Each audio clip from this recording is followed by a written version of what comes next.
Okey, bismillahirrahmanirrahim. Assalamualaikum warahmatullahi taala wabarakatuh. Baik, kita teruskan dengan Melaka Kertas 2. Soalan nombor 1, rajah menunjukkan 7 jenis gelombang elektromagnet EM wave membentuk satu spektrum selanjar yang dikenali sebagai spektrum elektromagnet. Okey, kita tengok sikit. Jadinya rajah ni menunjukkan daripada gamma ray sehinggalah radio wave berdasarkan panjang gelombang. Ini ada nilai-nilai panjang gelombang lah. Kalau ikut faktanya, radio wave ada gelombang panjang gelombang yang paling panjang. Gamma ray dia ada panjang gelombang yang paling pendek. Macam tu Baik, soalan A. Gelombang elektromagnet terdiri daripada medan elektrik dan medan magnet yang berayun secara yang ni jawapannya adalah perpendicularly ataupun berserenjang. Kalau kita tengok bentuk EM wave ni, kalau propagationnya ke kanan, misalnya kita boleh lukis komponen pertama bagi EM wave, iaitu electric field. Saya cubalah lukis electric field. Katalah electric field oscillating upward and downwards. Macam tu. Saya lorekkan ke atas. Ini komponen pertama, electromagnetic wave, iaitu electric field. Komponen kedua yang berada 90 darjah dengan komponen electric field adalah magnetic field. Kali ni 90 darjah, tadi atas bawah kan. Sekarang kita kiri kanan, kiri kanan, kiri kanan, macam tu. Nak bagi nampak tu, saya lorek macam tu juga, dari puncak turun ke bawah. Nampaklah keadaan electric field dan magnetic field tu berada dalam keadaan ataupun kedudukan 90 darjah. Yang ni adalah rupa bentuk EM wave. So, kedua-dua magnetic field dan electric field adalah oscillating perpendicularly, berayun secara berserenjang. Satu atas bawah, satu lagi kiri kanan. Baik, khususnya berdasarkan rajah 1, nyatakan gelombang elektromagnet yang mempunyai frekuensi paling tinggi. Highest frequency. Pada rajah tu, sungguh pun soalan tak bagi dekat awak maklumat frekuensi, tapi kita sudah pun ada clue lah. Walaupun kalau awak hafal tak apalah kan. Kalau awak hafal okey je. Tapi kalau tak hafal, awak perlu ambil sikit maklumat dari sini, iaitu hubungan antara wavelength dan juga frekuensi.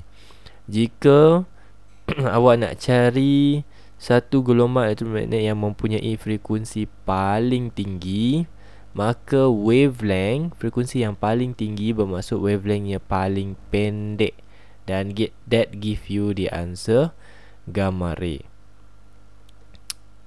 Sinar gamma ray. Kemudian nyatakan gelombang elektromagnet yang diaplikasikan untuk mengeringkan cat pada kereta. Yang ni adalah aplikasi bagi sinar infrared. Sinar infrared ada kat sini. Yang ni application lah yang ada dalam buku teks. Yang boleh dirujuk dalam mana-mana buku rujukan sekalipun lah.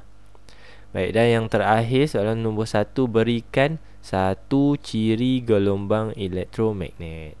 Kalau saya paling saya suka bagi jawapan adalah yang ketiga ni lah.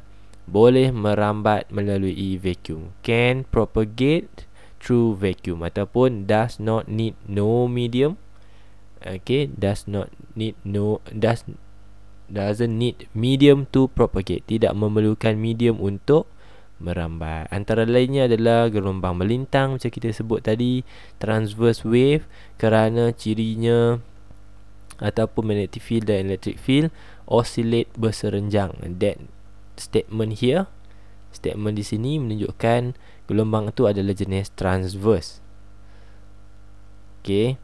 Dan antara lain yang juga famous adalah bergerak dengan halaju cahaya 3/10 kuasa 8 dan mengalami semua fenomena gelombang, iaitu pantulan, pembiasan, pembelauan dan interference. Bagi satu je lah daripada beberapa yang ada dekat sini. Baik, selesai nombor 1, kita terus nombor 2. Rajah menunjukkan image form from the side mirror, cermin sisi kenderaan, side mirror. Okey, daripada sini rajah ni kita tengok soalan tanya apakah jenis, nyatakan cermin melengkung, jenis apa yang sedang digunakan. Jawapannya cermin cembung ataupun convex. Okey, convex mirror. Okey, kenapa kita pakai convex? Cermin sisi ni kita gunakan untuk melihat objek yang berada di belakang kereta lah. Of course, objek yang di belakang kereta ni ada objek-objek yang besar, dan untuk memastikan kita boleh melihat objek tersebut di dalam cermin yang kecil, maka kita pakai cermin cembung. Kerana cermin cembung mempunyai wide field of vision, medan penglihatan yang luas, Jadi semua benda yang berada di belakang, hampir ke semua benda, even objek tu jauh ataupun besar, dapat dimuatkan dalam sekeping cermin yang kecil. Macam tu Image yang dihasilkan adalah tegak. Antara lainnya, kita tak adalah nampak lori kat belakang kita tu terbalik, dalam keadaan terbalik, masih dalam keadaan tegak. Itu kelebihan cermin cembung. Nombor B, tentukan kedudukan image dalam rajah 2.1 dengan melengkapkan rajah sinar dalam sini. Okey, diberikan kedudukan objek pada awak, sudah diberikan. Kemudian dikatakan cermin ni adalah cermin melengkung. Okey, tentukan kedudukan image dalam rajah 2.1 dengan melengkapkan sinar rajah pada 2.2. Maksudnya awak nak kena aplikasikan cermin melengkung, iaitu cermin convex, cembung. Okey, so garis cahaya ni kena buat pakai pembaris, kena hati-hati. Sebelum mula lukis, okey, saya lukis sikitlah simbol kat sini, cermin cembung. Saya lukis sikit supaya adalah dalam kepala kita tu. Yang ni tak wajib lukis tau, tapi nak ada dalam minda awak bahawa awak sedang melukis garis cahaya untuk cermin cembung. Okey, apa sifat cermin cembung? Sifat cermin cembung adalah diverge the light ataupun mencapahkan. Mencapah adalah lawan kepada memfokus. Jadi cahaya tidak jatuh di atas titik F, baliknya akan dicapahkan berdasarkan titik fokus. Jadi ray pertama dah lukis. Okey, soalan dah bagi, kita cuma kena lukis ray kedua. Ray kedua adalah dari head of object lurus sampai kena axis of the lens. Ni paksi axis of the mirror. Okey, paksi cermin.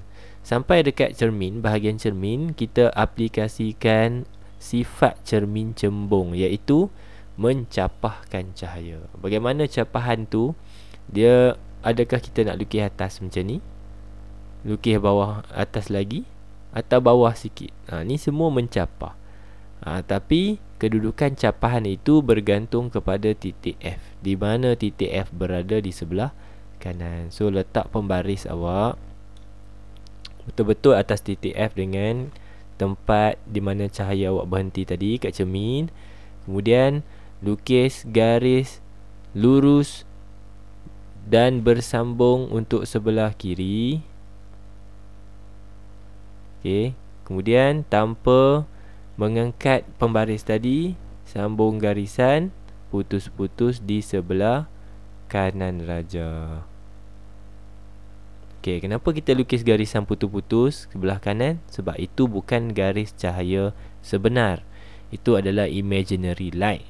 Tujuannya adalah supaya kedua-dua ray yang sudah dilukis akan bersilang pada suatu titik, dan titik itulah merujuk kepada position of the image.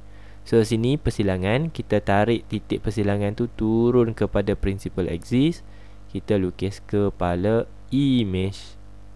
Kenapa kepala ke atas? Sebab kita ambil semua cahaya dari kepala.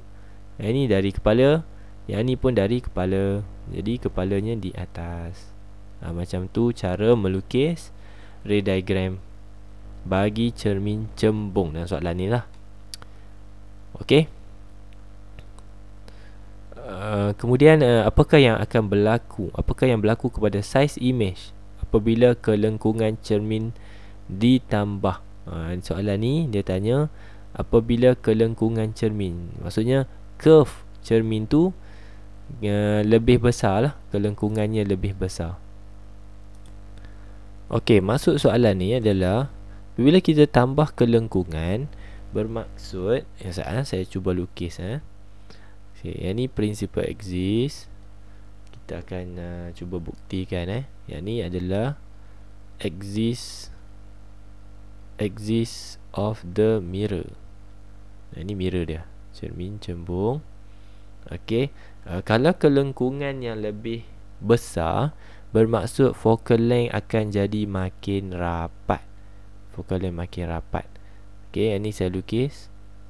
Tak adalah tepat sangat cuma nak tunjuklah dia punya keadaan dia. So this is the object. Saya akan lukis dua keadaan lah. Kelengkungan bertambah dengan yang biasa tadi. Kedudukan asalnya, kalau kelengkungan dia kecil, bermaksud dia tak terlampau melengkung kan. Jadi titik F dia mungkin berada kat sini. Titik F dia jauh kan. C dia ada kat sini. Jauh sikit lah. Asalkan awak tahu bahawa jarak dari P ke F dan F ke C adalah sama besar. Ini kelengkungan kecil, yang ni kelengkungan besar. Ya ke? Salah. Kelengkungan besar dekat atas. Terbalik pula dah. Kelengkungan besar. Yang ni kelengkungan kecil. Kelengkungan maksudnya lengkung dia tu besar ke kecil. Okey. So kita compare dua lukisan ni lah. Saya cubalah sebab lukisan ni saya ingat bengit. Tapi saya cuba nak tunjuk lah dekat awak. Baik, untuk garis cahaya pertama dari head of object pergi kepada cermin, parallel, selari dengan principal axis. Kemudian sifat cermin cembung adalah memantulkan cahaya dan mencapahkan. So berdasarkan titik F ni, kita buat garis putus. Lepas sini, yang ni kita buat solid line. So cahaya dicapahkan. Kemudian kita akan guna titik C.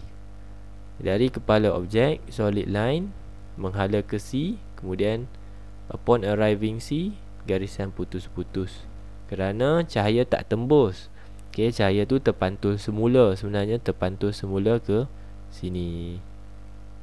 Tapi kita lukis sebab kita nak tengok keadaan image. So persilang kat sini lebih kurang. Itu image dia dan size image nya. Kita tengok lukisan kedua yang asal tadi ni, kelengkungan asal. Garis cahaya dicapahkan berdasarkan titik F. Kemudian dari kepala objek pergi ke arah C. Sini jadi putus-putus. Macam tu. Okey. Jadi yang ni patah balik ke sini. Baik. Sampai kat situ, titik persilangan tak tepat sangat kan. Titik persilangan bagi rajah ini, okey, membentuk kedudukan image-nya. Okey, jadi kita boleh tengok kalau high curvature, walaupun lukisan saya tak adalah tepat sangat, awak boleh cuba lukis tapi pakai pembaris, awak pakai ukuran yang sebenar. Mungkin lukisan saya tak tepat lah, nampak macam hampir sama. So For high curvature, sekali lagi kita punya titik fokus ataupun kedudukan ataupun panjang focal length kita ni menjadi makin pendek dan makin hampir dengan cermin, dan itu menyebabkan kita punya size of image menjadi semakin kecil. That is what proven here lah.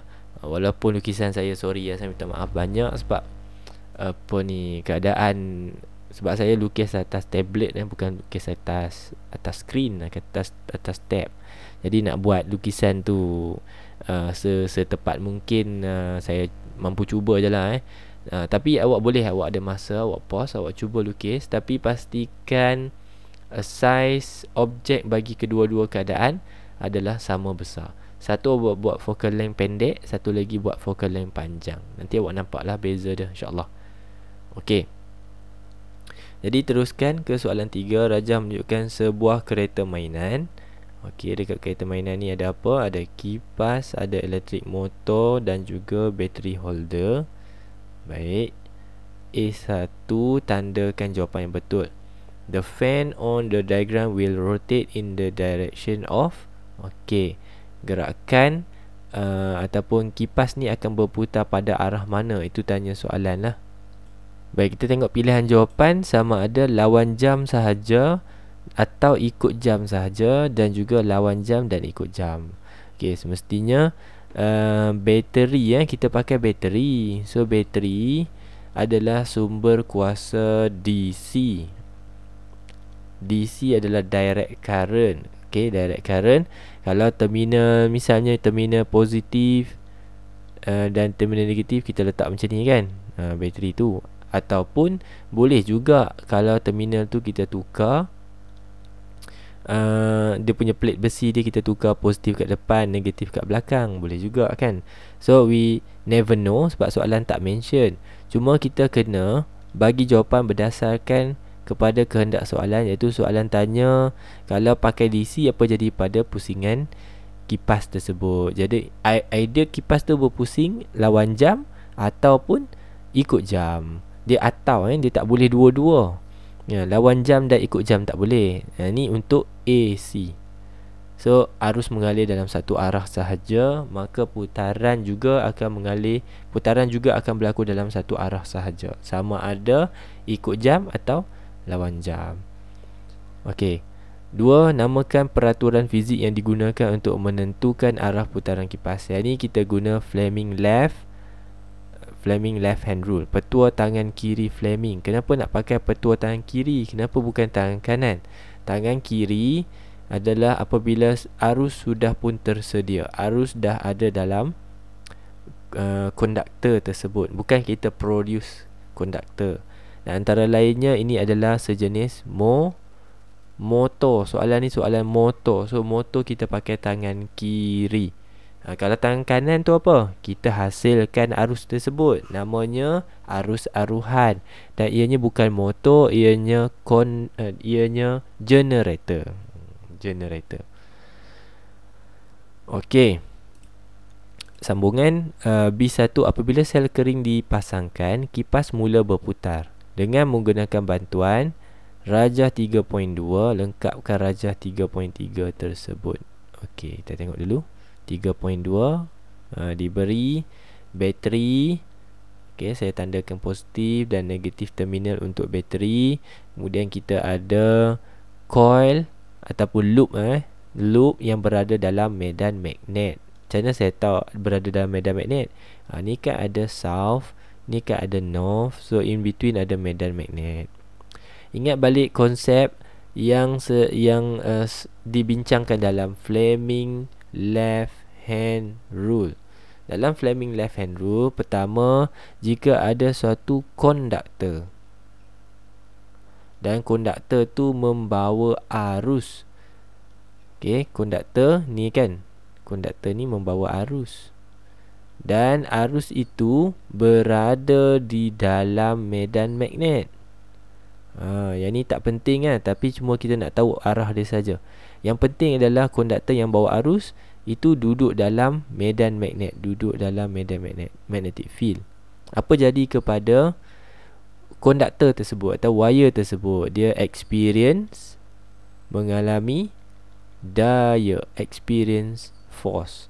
So dekat sini kita faham bahawa jika suatu konduktor itu membawa arus dan berada di dalam magnetic field, konduktor tersebut akan mengalami daya. Macam mana konduktor itu mengalami daya?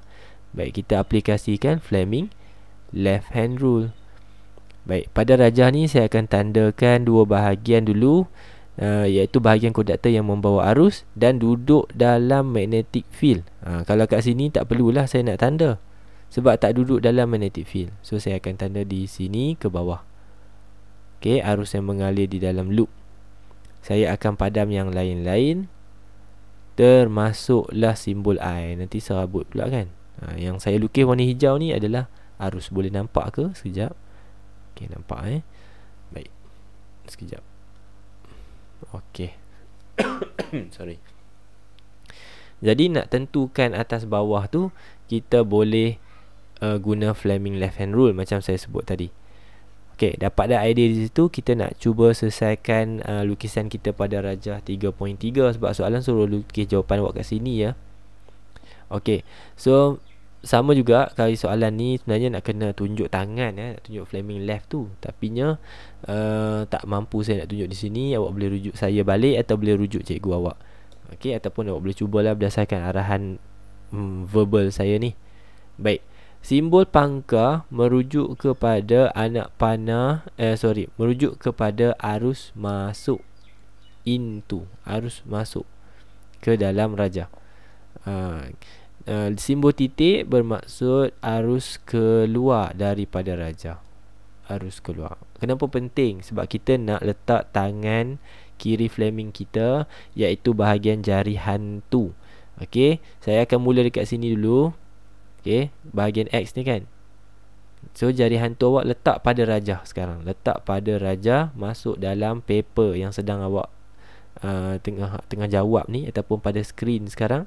Letak jari hantu awak masuk ke dalam rajah.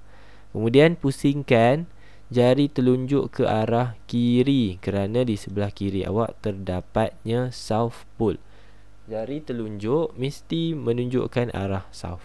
So apa awak dapat adalah ibu jari awak menghala ke atas, bermaksud nilai force ataupun arah direction of force adalah menghala ke atas. Okey, saya labelkan F. Kemudian kita akan buat untuk current out pula. Bagi bahagian current out, awak akan letak jari hantu awak di atas skrin dan menghalakan jari hantu awak tu keluar dari skrin. Keluar dari skrin ke atas lah. Kalau awak tengok handphone tu di atas meja, ataupun tab ni atas meja, dan menghala ke atas atau keluar dari skrin macam tu. Kemudian pusingkan kedudukan jari telunjuk awak tanpa memusingkan jari hantu ya. Okey, jari telunjuk awak tu menghala ke kiri, sebab south juga di sebelah kiri sini kan.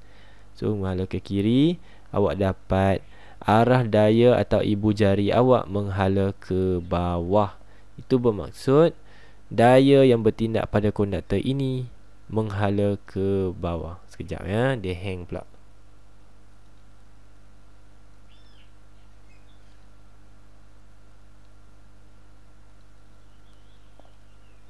Okey, kita cuba sekali lagi. Sorry ya, dia hang sekejap. So menghala ke bawah bermaksud daya bertindak ke bawah.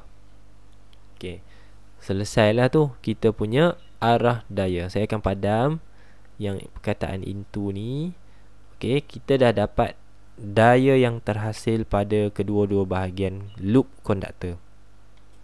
Baik, seterusnya disebabkan konduktor kedua-dua konduktor ini membawa arus, maka mereka berdua mempunyai medan magnet sementara. Apa bentuk dia? Bentuknya bulat. Okey, kita bulat. Yang ni pun kita bulatkan. Inilah medan magnet sementara dia. Dan arahnya macam mana? Arahnya menggunakan hukum genggaman tangan kanan, right hand grip rule. Ibu jari awak menunjukkan arah arus. Bagi sebelah kiri, yang ni, arusnya masuk. Jadi awak buat genggam tangan kanan awak tu, ibu jari menghala ke dalam skrin. Lepas tu awak buat genggaman, buat motion genggaman, awak dapati bahawa kita punya arah untuk bahagian kiri adalah kanan, bawah, kiri, atas. Yang ni dipanggil clockwise rotation, sebelah kiri. Macam tu arus masuk. Kita buat benda yang sama juga untuk sebelah kanan. Masih lagi pakai right hand grip rule, tapi kali ni ibu jari menghala keluar dari skrin. Okey, keluar dari skrin, kemudian genggam. Awak dapati arah magnetic field bagi konduktor sebelah kanan adalah counter clockwise, melawan arah jam. Okey. Baik. Yang terakhir adalah melukis. Tebalkan sikit. Okey, melukis magnetic field kekal ataupun magnetic field, the permanent magnetic field untuk magnet kekal ni lah. So yang ni the last part, awak kena make sure awak follow the concept catapult field. Okay, ataupun medan lastik ni. Perkataan lastik ni bermaksud kita seolah-olah nak melastik batu. Ni saya consider yang warna hijau atau konduktor ni adalah batu. Kita nak lastik ke arah mana? Jawapannya kita nak lastik ke arah daya. Ke arah daya. Kalau kita nak lastik, contohnya belah kiri batu warna hijau ni, X ni, kita nak lastik ke arah daya. Tali kita nak letak kat mana? Mestilah kita nak letak tali dia di bahagian bawahnya, baru boleh lastik ke atas. Samalah juga yang bahagian kanan ni, kalau kita nak lastik ke bawah, tali nak letak ke atas, baru boleh lastik ke sini. Tu analogi yang saya suka gunakan lah. Jadi kita letaklah lagi satu, tapi pastikan tak bersilang Satu lagi lalu bawah, lalu atas. Jangan bersilang dengan magnetic field lain. Kemudian awak buatlah di bahagian atas satu line, di bahagian bawah satu lagi line. Macam tu. Dan lengkapkan rajah awak dengan melukis direction. Daripada utara pergi selatan, daripada utara pergi selatan. Selesai. Lengkaplah lukisan catapult field awak. Okey, so kita boleh tengok sini, kenapa X ni tertolak ke atas? Sebab ada 3 magnetic field di bawah, ada 1 dekat atas. So di bawah ni stronger, atas ni weaker, sebab tu tertolak ke atas. Okey, yang sebelah kanan ni ada 3 magnetic field dekat atas, stronger, ada 1 magnetic field dekat bawah, weaker, sebab tu tertolak ke bawah. Macam itulah analogi dia. Tapi kalau cikgu awak ajar dengan analogi yang berlainan, dengan apa motif yang sama, boleh follow lah macam mana cikgu awak ajar juga, kan? Nothing wrong. Tapi kalau rasa yang ni okey, follow yang ni, insyaAllah boleh lah bantu Baik. 2 Roman, nyatakan perubahan tenaga apabila yang berlaku semasa kipas berputar. Okey, kipas tu berputar sebab ada tenaga elektrik, dan disebabkan kipas bergerak, maka ia convert kepada tenaga kinetik. Boleh juga buat belakang sikit, iaitu tenaga kimia, sebab ada bahan kimia dalam bateri, kan? Kita pakai nikel kadmium ke, ada berlaku dia nak balas kimia, kemudian berubah kepada tenaga elektrik, barulah tenaga kinetik. Dua-dua kita terima. 3 Roman, nyatakan satu kaedah lain yang boleh meningkatkan kelajuan. Macam mana nak bagi laju lagi? Ni adalah cadangan-cadangannya. Boleh tingkatkan arus, boleh pakai bateri yang ada EMF yang lebih besar, boleh menambah bilangan bateri, so on and so forth. Bolehlah pause dan baca. Ini simple je, kan? Alright. Okey, sambung soalan 4. Rajah menunjukkan tekanan pada tayar Encik Cairo pada awal pagi sebelum bertolak ke Ipoh. Ni sebelum bertolak. Suhu awal tayar adalah 25 darjah Celsius. Kalau kita tengok pun pada bentuk soalan ni, dia bagi suhu dan tekanan. Kita boleh agak-agak dah. Ni di bawah tajuk hukum gas. So untuk hukum gas ni, pelajar make sure awak perhatikan hukum apa, dan kalau melibatkan temperature, make sure awak terus convert temperature itu kepada Kelvin. Macam mana nak tukar Kelvin? Ni tambah 273. Nanti jawapan ni baru kita boleh ganti dalam formula. Dalam formula gas law yang terlibat. Okey, sebelum bertolak nyatakan fungsi tolak Bourdon. Tolak Bourdon dalam mengukur tekanan gas. Pastikan awak tulis tekanan gas, bukan tekanan atmosfera, bukan tekanan sahaja. Okey, so B, berdasarkan rajah 4, nyatakan hukum gas yang terlibat. Jawapannya hukum Gay-Lussac. Kenapa Gay-Lussac? Kalau kita nak tengok segitiga tu, segitiga untuk hukum gas, kita ada P, ada V, ada T. Atas ni B, sini C, sini G. Sekarang ni hubungan antara apa? Cuba tengok. Temperature dengan tekanan. Temperature T, tekanan P. So T dengan P kita highlight kat sini. Hubungan antara T dengan P. Jadi G lah. G stands for Gay-Lussac. Okay, kalau bahasa Inggeris Gay-Lussac's law. Alright. C, nyatakan hubungan antara tekanan dan suhu. Semakin bertambah suhu, semakin bertambah tekanan gas. Itu jawapan lengkap dia untuk hubungan dia berkadar langsung. Okay, T dengan T dengan P. Nak tulis V pula dah. Okey, berdasarkan teori kinetik gas, terangkan hubungan di antara tekanan udara dalam tayar dengan suhu. Tekanan udara dengan suhu. Macam mana bila suhu meningkat, tekanan meningkat? Apabila suhu meningkat, zarah-zarah ini yang bergerak secara rawa akan mendapat tenaga. Tenaga tu tenaga haba lah.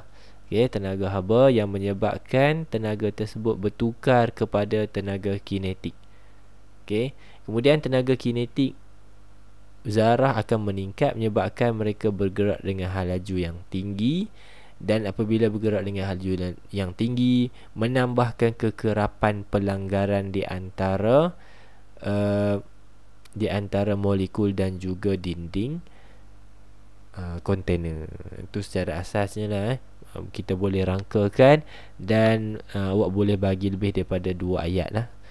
Dua markah, minimum 2 ayat. Baik.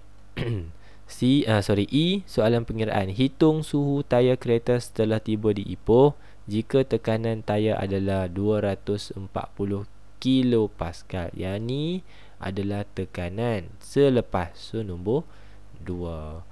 Jadi formula tadi, apabila kita tahu bahawa Gay-Lussac dan hubungan antara P dengan T, P dengan T ni ada tanda bahagi.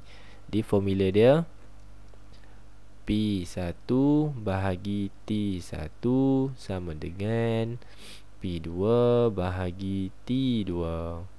Okey, kita ganti nilai P1 kita 220.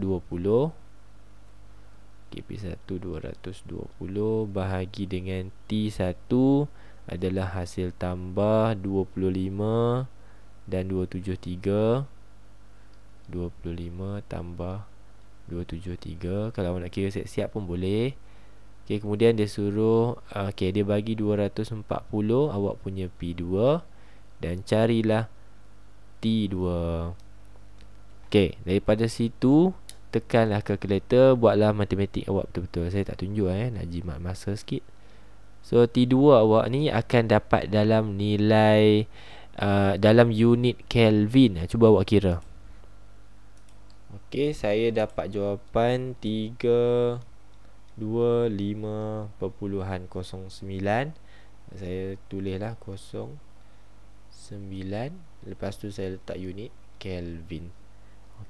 Kalau nak convert kepada degree Celsius bolehlah selepas itu. Walaupun kalau soalan tak tanya pun kan, kalau awak nak play safe, awak ambil nombor ni, awak tolak semula dengan 273. So you'll get 52.09 degree Celsius. In case soalan nak jawapan dalam unit degree Celsius. Kalau unit SI dah. Memang unit SI bagi suhu adalah Kelvin. Jadi Just to play safe lah. Tapi biasa soalan kalau dia nak, dia akan nyatakan lah. Kalau degree Celsius dia akan nyatakan. Sebab Kelvin memang dah unit SI.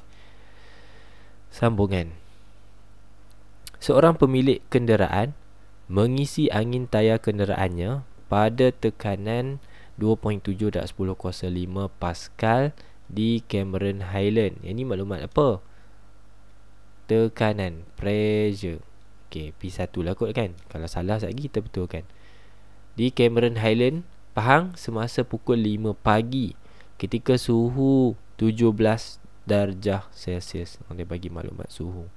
So maklumat suhu ni sudah pun berada ataupun sedang berada dalam unit degree Celsius.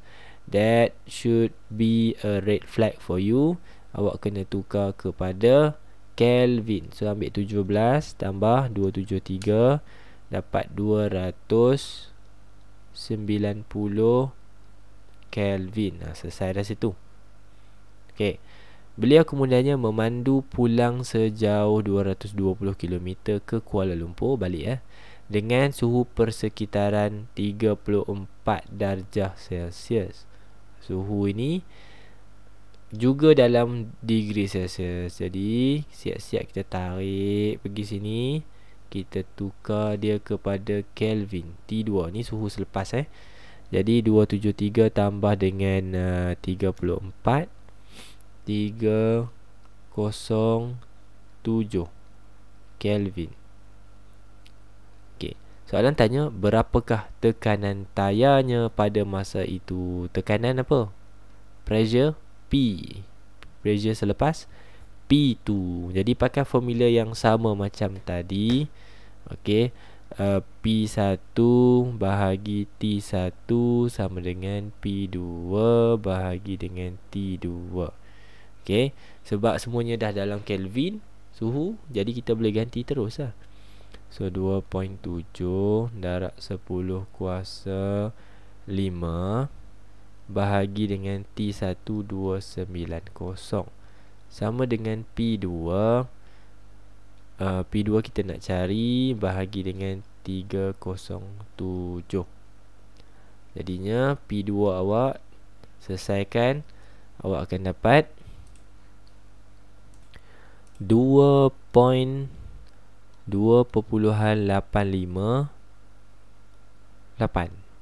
darab 10 kuasa 5 dan unitnya dalam Pascal. Unit bagi tekanan adalah Pascal. Kalau tak ingat macam mana, tengoklah soalan. Soalan kan ada bagi P1 dan awak perhatilah unit bagi P1. Unit P1 kan Pascal. So jawapan akhir Pascal. In case tak ingat lah. Okey, selesai soalan nombor 4. Terus nombor 5. Rajah menunjukkan planet bumi dan Marikh yang mengorbit matahari. Bagi yang banyak study, yang banyak buat set kan, yang banyak tengok playlist saya 2021, 2022 punya trial, dah tahu dah ni topik mana ni. Dah tahu topik mana.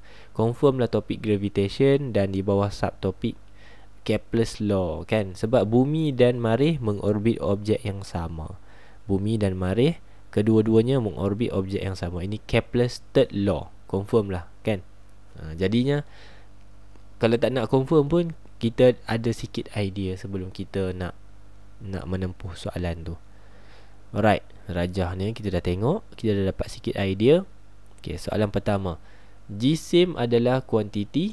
Kini ada dua jawapan yang boleh diterima. Sama ada awak jawab kuantiti asas, base kuantiti, ataupun skala kuantiti. Dua-duanya boleh diterima. B, bandingkan jisim planet bumi dan planet Marikh. Okey, bandingkan jisim planet bumi. Okey, kalau kita nak bandingkan jisim, kita nak tengok pada rajah Okey, tak ada lah maklumat yang diberi kepada daripada soalan berkenaan dengan mass. Okey, saya perhati 2-3 kali jugalah saya tengok soalan ni. Saya dapati bahawa tidak ada maklumat. Saya dah berkonfirm tidak ada maklumat. Tapi I did some research. Jisim bumi, macam kita tahu jisim bumi, kalau dalam soalan-soalan pengiraan, the mass of the earth is 5.97 darab 10 kuasa 24 kilogram. Okey, kemudian saya cuba carilah jisim Mars. Jisim Mars adalah around 6.39 darab 10 kuasa 23 kilogram, which is proving that the mass of the Mars adalah lebih kecil, jauh lebih kecil daripada jisim bumi. Tapi jawapan skema, jawapannya sama. Tapi bila saya perhati soalan ni tidaklah mengaitkan jisim tersebut. Tapi saya reserve yang tu lah. Sorry, saya tak boleh nak explain further sebab saya pun tak pasti. Kalau ada pembetulan ke, ada pembatalan ke, saya tak sure. Tapi yang ni yang saya dapat tahu, dan saya dapat bagi tahu dekat awak lah. Jisim bumi lebih besar daripada jisim Marikh. Marikh juga saiz dia lebih kecil daripada bumi, lebih kurang tumpat dari bumi. Nevertheless, kita sambung je lah. Soalan 2, bandingkan jejari orbit.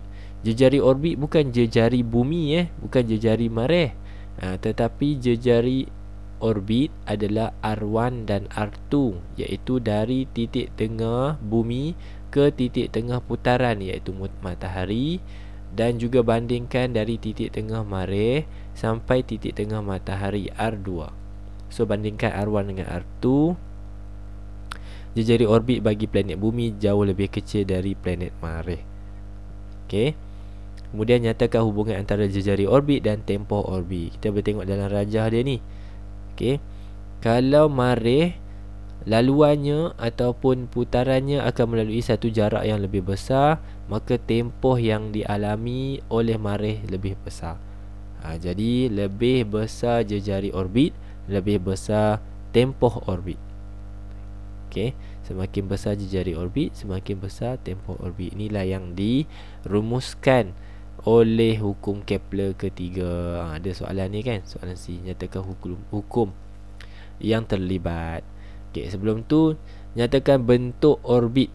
Walaupun rajah ni kan kita tengok ni bentuk bulat lah. Kalau awak jawab bulat, salah.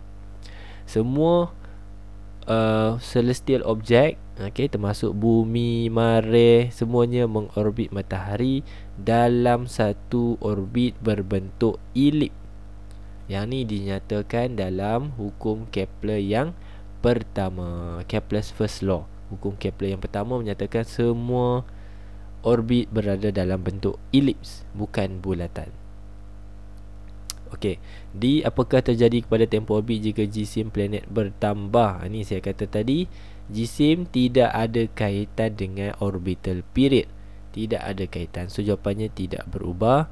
Okey, sebab itu formula bagi Kepler tidak langsung membincangkan tentang jisim. Okey, so Kepler kata apa?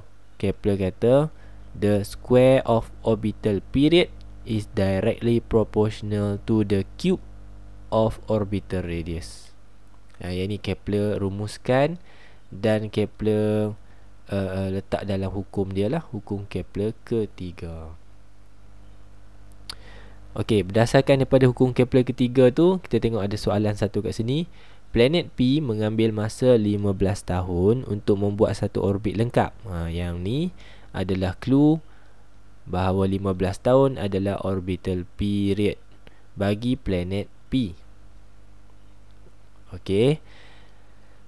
Dan jaraknya dari matahari, maksudnya P ni dia orbit matahari, dan jaraknya sampai ke matahari adalah 7.78 darab 10 kuasa 8 meter. This give you the second information, which is the R orbital radius untuk P. Saya tulis P kecil kat bawah kan, saya tulis subscript di bawah. Okey, kita sambung baca. Jika planet Q, maksudnya planet Q dan planet P ni dua-dua mengorbit matahari lah. Nama dah planet kan. Jadi kita highlight warna kuning pula. Jika planet Q mengambil masa 24 tahun untuk membuat satu orbit yang lengkap. Okey, ini sekali lagi maklumatnya T orbital period untuk Q. Saya tulis Q kat bawah. Untuk membuat satu orbit lengkap mengelilingi matahari, berapakah jarak di antara planet Q dengan matahari? jarak dari planet Q ke matahari bermaksud RQ, orbital radius bagi Q. Okey, itu soalan suruh cari. Daripada Kepler's third law, kita tahu formula dia. Okey, formula bagi Kepler's law adalah T square bahagi R cube, okey, adalah sama dengan T square bahagi dengan R cube. Okey, kenapa ada dua sama ni? Sebelah kiri adalah untuk objek pertama, sebelah kanan adalah untuk objek kedua. Tapi syaratnya objek pertama dengan objek kedua mesti mengorbit objek yang sama, iaitu dalam kes ni matahari. Now saya nak letak objek pertama saya dekat sebelah kiri P, sebelah kanan saya letak Q. Macam tu. Okey, jadi saya nak gantikan tanpa saya scroll down. Saya buat belah kanan ni boleh saya buat sebelah kanan. Okey, baik, saya start gantikan TP. TP saya 15 tahun. Tak payahlah tukar sebab TP 15 tahun, TQ 24 tahun, unit yang sama kan. Nanti boleh cancel.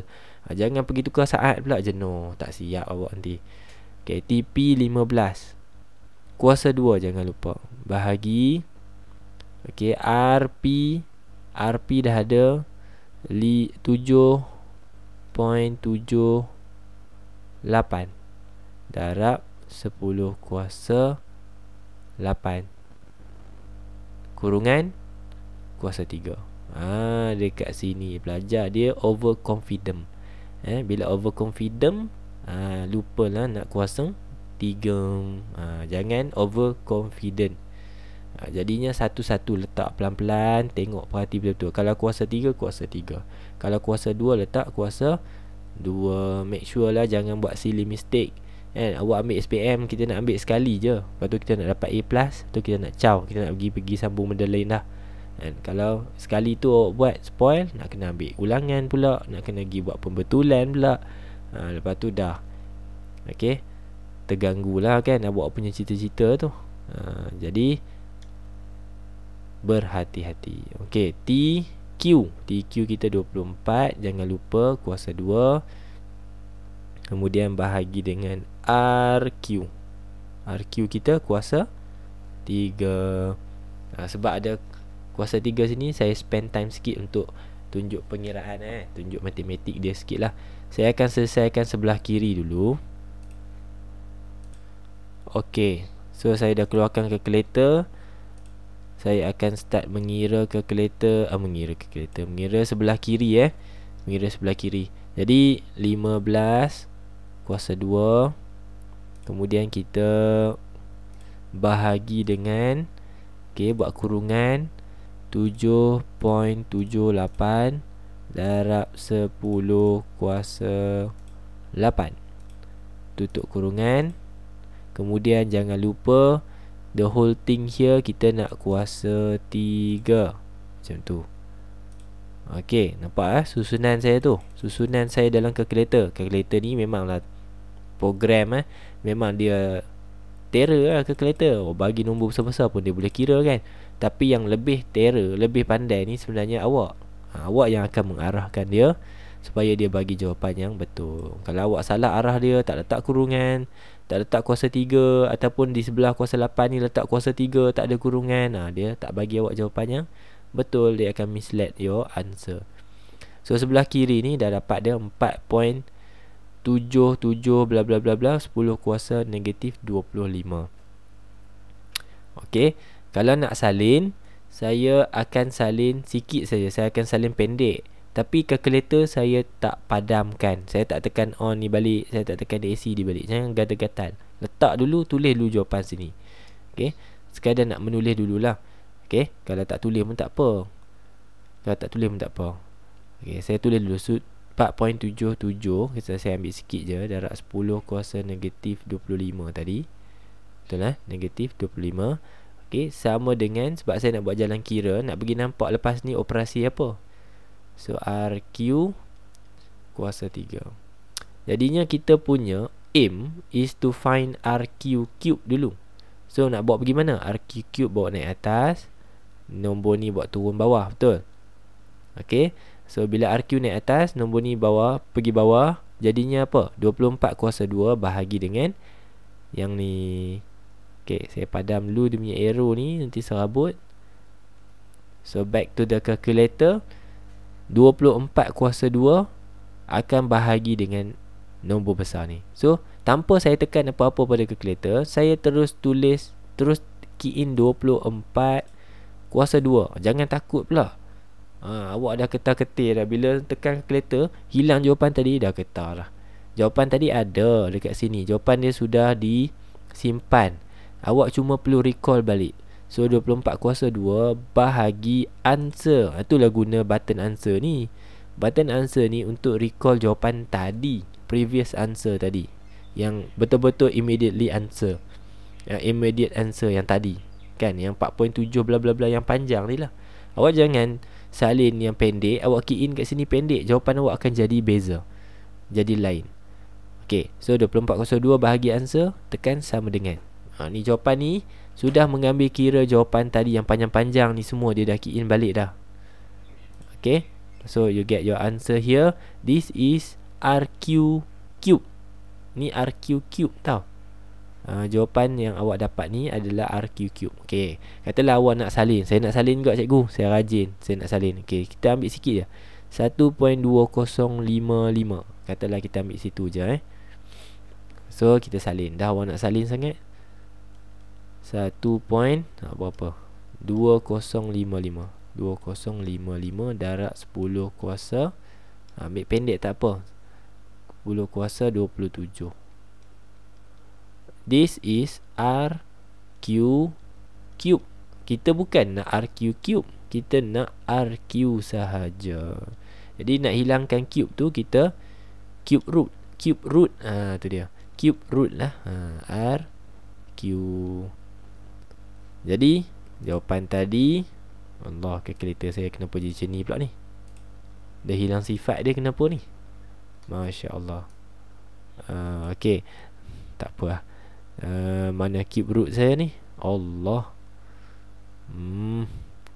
bunca semua ni. Sekejap Okay, saya dah jumpa balik kalkulator saya. Jadi jawapan tadi, okay, kita dah dapat 1.2 bla bla bla ni. Kita nak cube root dia. Kita tengok sini ada simbol cube root untuk cube root. Dan kita boleh pilih lah cube root kita. Kita tekan shift dan juga button ni. Kita nak cube root dan kita tekan button kita tekan button answer. Sorry suara tak jelas sebab saya mata tengah ada zoom dekat screen, lari pula pada mic. Sorry. Tekan cube root answer, tekan sama dengan. Tu dah dapat jawapan kita, 1.064 darab 10 kuasa berapa tu? 1, 2, 3, 4, 5, 6, 7, 8, 9. So jawapannya 1.064 darab 10 kuasa 9 meter. Macam mana saya tahu meter? Sebab tadi kan kita ganti meter, 7.78 ni kan dalam meter. So jawapan kita dalam meter. Lagipun unit bagi panjang, unit SI adalah meter. Okay, so itu saja untuk bahagian pertama. Kita akan sambung soalan 6 dalam bahagian kedua. Ya. Okay, bye. Assalamualaikum.